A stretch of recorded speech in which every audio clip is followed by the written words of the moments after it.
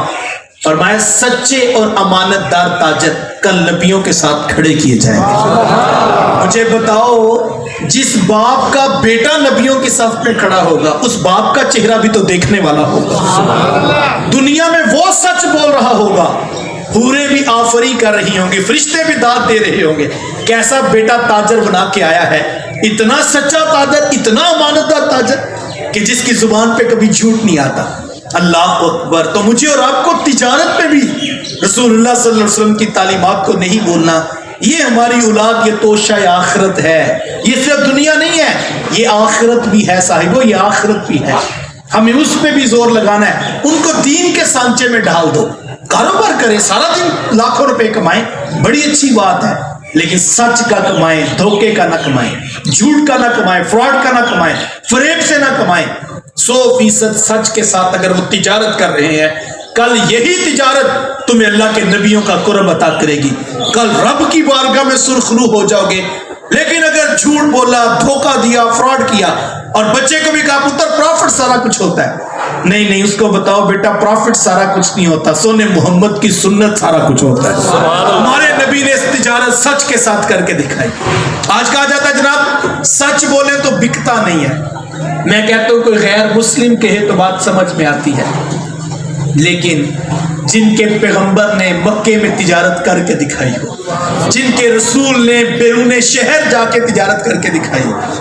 اللہ اکبر. حضرت خدیجہ رضی اللہ تعالیٰ عنہ فرماتی ہیں کہ جب ہم نے حضور علیہ السلام کے ساتھ کاروباری معاملہ کیا تو میں نے اپنے غلام کو بھی ساتھ بھیج دیا, اور جب میرا غلام ساتھ گیا 10-15-20 دن کے بعد جب واپسی ہوئی تو اتنا نفع ہوا جتنا آج تک نہیں ہوا تھا. تو فرماتی کہ میں نے اپنے غلام سے پوچھا کہ ہم نے پہلی بار کوئی تجارت نہیں کی, اس سے پہلے بھی تجارت کرتے ہیں اور اس سے پہلے بھی ہم مال بیچتے ہیں, لیکن اتنا نفع تو کبھی نہیں ہوا جتنا محمد صلی اللہ علیہ وآلہ وسلم کی تجارت سے ہوا ہے. تو آخر اس کی کیا وجہ ہے؟ تو سنیے اس غلام کا جواب. وہ کہنے لگا میں نے محمد صلی اللہ علیہ وآلہ وسلم, کہنے لگا میں نے محمد کا دن بھی دیکھا ہے, میں نے ان کی رات بھی دیکھی ہے, میں نے مال خریدتے بھی دیکھا, میں نے مال بیچتے بھی دیکھا, لیکن اللہ کی قسم اتنے دنوں میں میں نے ان کی زبان پہ کبھی جھوٹ نہیں دیکھا. سبحان اللہ. یہ اس سچ کی برکت ہے. ہمارے ایک دوست ہیں وہ چائنا سے کاروبار کرتے ہیں, تو وہ کہتے ہیں کہ عبداللہ بھائی ایک کیپیسیٹر کا سیمپل پاس ہوتا ہے, قیمت طے ہوتی ہے. کہتے نہ ہم ان کی بولی جانتے ہیں نہ وہ ہماری زبان جانتے ہیں. ایک سیمپل طے ہوا, اس کا ریٹ طے ہو گیا. کہتے یقین مانیے 10 لاکھ کیپیسیٹر بھی منگوائیں, ایک پیس بھی خراب نہیں نکلتا. جو تیرے اور میرے رسول کو نہیں مانتا اس نے سمندر پار پوری دنیا میں تجارت کا نظام کھڑا کر دیا. اور جن کے رسول کی تعلیمات تھی جھوٹ بولنے سے مال تو بک جاتا ہے, برکت اٹھا لی جاتی ہے. جن کے رسول نے سچ کے ساتھ کاروبار کر کے دکھایا وہ کہتے ہیں جناب سچ کے ساتھ بکتا نہیں, جھوٹ بولنا پڑتا ہے. کوئی کہتا ہے حضرت سسٹم نہیں چلتا. میں کہتا ہوں پوری دنیا سچ پہ کھڑی ہے. یہ آن لائن تجارت پوری دنیا میں ہو رہی ہے. کس بنیاد پہ ہو رہی ہے؟ سچ کی بنیاد پہ. ان کو پتا ہے کہ جو ہم نے اوپر لکھ دیا اندر وہی پتا ہے, اور منگوانے والے کو پتا ہے 100% وہی چیز ہوگی. لیکن ہم جھوٹ پہ کھڑے ہیں اس لیے ہمارا نہیں چلتا صاحب. ہم نے اندر کچھ رکھا ہے, اوپر کچھ رکھا ہے, درمیان میں کچھ رکھا ہے. اور جب جھوٹ سے ہم بیچ رہے ہیں اور پھر ہم کہتے ہیں چلتا نہیں ہے صاحب یہ ساری زندگی بھی لگے رہو کبھی نہیں چلے گا. سچ کے ساتھ کاروبار سچ سے چلتا ہے. یاد رکھنا کاروبار دامت تویزوں پھونکوں سے نہیں چلے گا. تیرے اور میرے نبی نے بتایا سچ کے ساتھ چلے گا. تم سچ بول کے دیکھو وقت لگے گا. کل ہم حکمران تھے, کل ہم بادشاہ تھے, کل ہم لیڈ کر رہے تھے, آج ہم محکوم ہو گئے. پوری دنیا غیر مسلموں کے نرغے میں آ گئی, قبضے میں آ گئی. کیوں؟ صاحب وہ سچ کے ساتھ کھڑے ہوئے. انہوں نے تیرے اور میرے نبی کی سیرت کا سچ مکے کی گلیوں سے اٹھایا, پوری دنیا میں تجارت کے مراکز قائم کر دیے. لیکن ہم جھوٹ کے ساتھ کھڑے ہیں. جب تک ہم سچ کے ساتھ نہیں کھڑے ہوں گے نتیجہ خیز تجارت نہیں ہوگی. کنویں کے بیل کی طرح ہم وہی چکر کاٹتے رہیں گے اور پھر وہی کھڑے ہوں گے اور وہی تھک کے گر جائیں گے. سچ کا کاروبار کرو, سچ کا کاروبار, یہ تمہیں دنیا بھی اچھی دے گا, کل قیامت کے دن نبیوں کا قرب بھی عطا ہوگا. اپنی اولاد کو اس طرح لگا دو, کاروبار بھی کریں تو سچ کے ساتھ کریں. وقت سمٹ کے بات مکمل کروں تو پہلی چیز میں نے کہا ماں باپ فوت ہو جائے, بخشش و مغفرت کی دعا, اور اس کے لیے بہترین طریقہ نماز پنجگانہ کا اہتمام ہے. دوسری چیز ماں باپ فوت ہو جائیں, جو ان کے رشتہ دار ہیں ان کے ساتھ اچھا سلوک کیا جائے.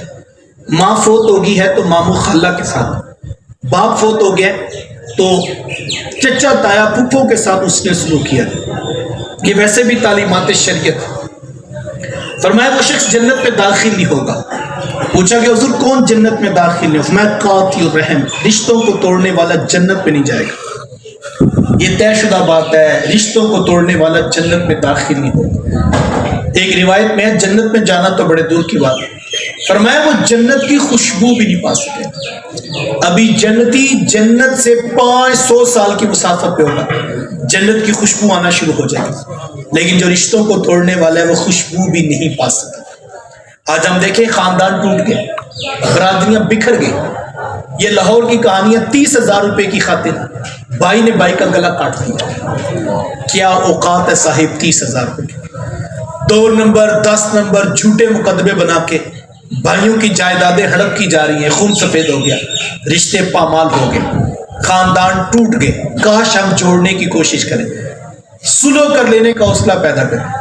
ابھی اس وقت اگر میں کوئی موم بتی جلا لوں تو میرا خیال ہے اس موم بتی سے کوئی فرق نہیں پڑے گا, چونکہ سورج کی روشنی اتنی زیادہ ہے, اس روشنی میں اس موم بتی کی کوئی قدر نہیں. لیکن جیسے سورج ڈھلے گا میری اس موم بتی کی قیمت بڑھ جائے گی, چونکہ اب وہ چراغ ہے, وہ روشنی ہے. نفرتوں کے اس دور میں جب خاندان میں ہر کوئی نفرت کر رہا ہے, خاندان میں ہر کوئی توڑ رہا ہے, ہر کوئی بکھر رہا ہے, مجھے اور آپ کو شمع روشن کرنا ہوگی پیار کی.